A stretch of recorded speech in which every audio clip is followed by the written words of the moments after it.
Hey folks, I'm David Paulides and you are tuned in to the Mystery Rift channel. You're here because you're looking for answers to the unanswerable, searching for patterns in the deep darkness of the wilderness.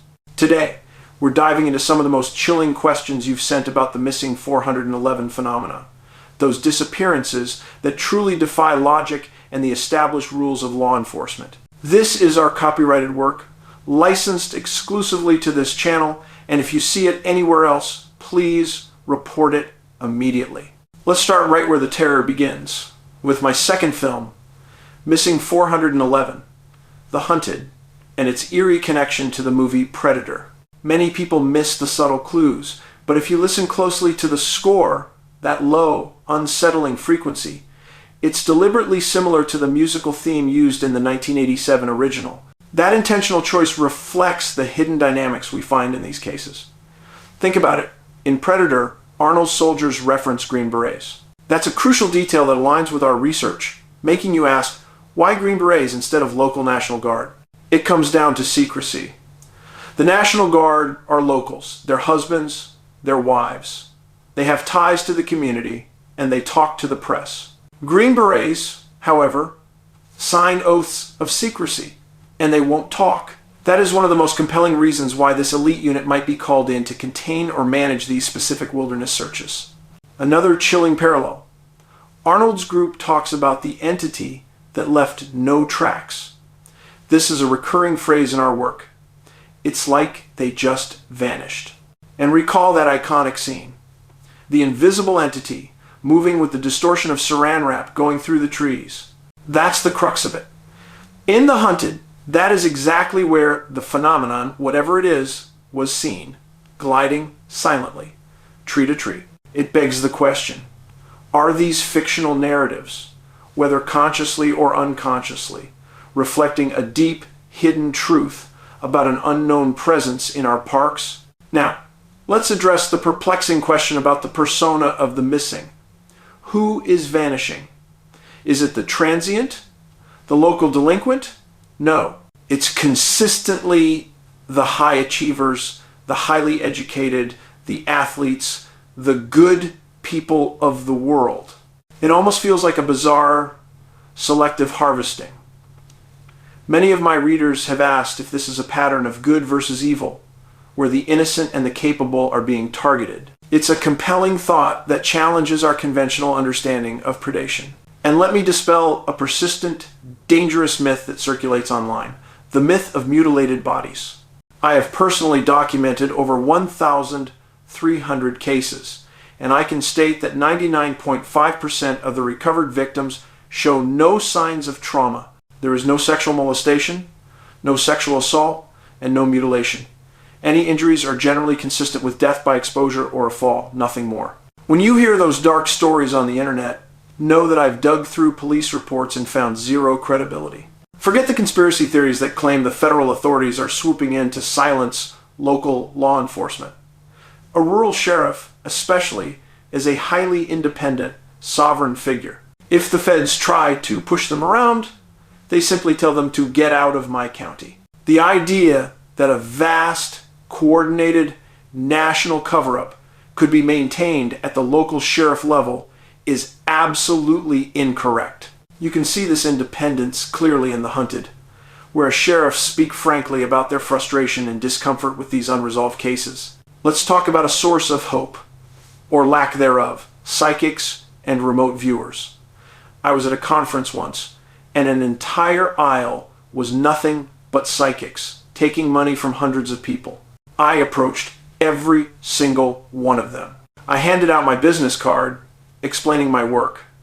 Families were desperate, and we needed credible help. I asked them to use their abilities to find just one person. Folks, out of that entire list, do you know how many contacted me? 0. Not one. If you possess these gifts, what greater service could you render to humanity than finding a missing loved one? It would take one email, one phone call. The reason they don't call is simple. We would hold them accountable. We deal in facts and locations, not vague language. The same applies to those who practice remote viewing. They give stunning presentations and have excellent salesmanship. But when I asked one highly touted viewer to do a reading on a case, the location they provided wasn't even in the same hemisphere as the search area. It was absolutely ridiculous. For 5 years, I've made this pledge. If a psychic or remote viewer can locate just one of the people in my books, I will dedicate myself to working with them and give them global credit. That would be definitive validation. Yet, nobody has ever been found by these methods. Now, for the most unsettling pattern, the distance young children travel. This is the glitch in the matrix of these disappearances. Parents instantly understand that this is physically and logically impossible. In my first film, the survival expert Les Stroud, Survivor Man, tried to replicate the movements of one 2-year-old found 9 air miles from the point of disappearance. Les had to stop. He said, "Dave, I can't do this. There's no way this boy did this."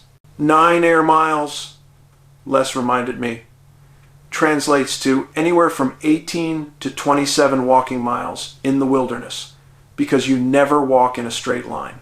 The child was found alive, face down in the snow, with no memory of the incident. So, how does a 4-year-old travel 45 miles in 5 days? How does a 2-year-old walk 20 miles in 3 days? Or a 3-year-old cover 15 miles in 30 hours? I am sorry, but these feats are utterly unbelievable. This evidence strongly suggests an external, non-human influence.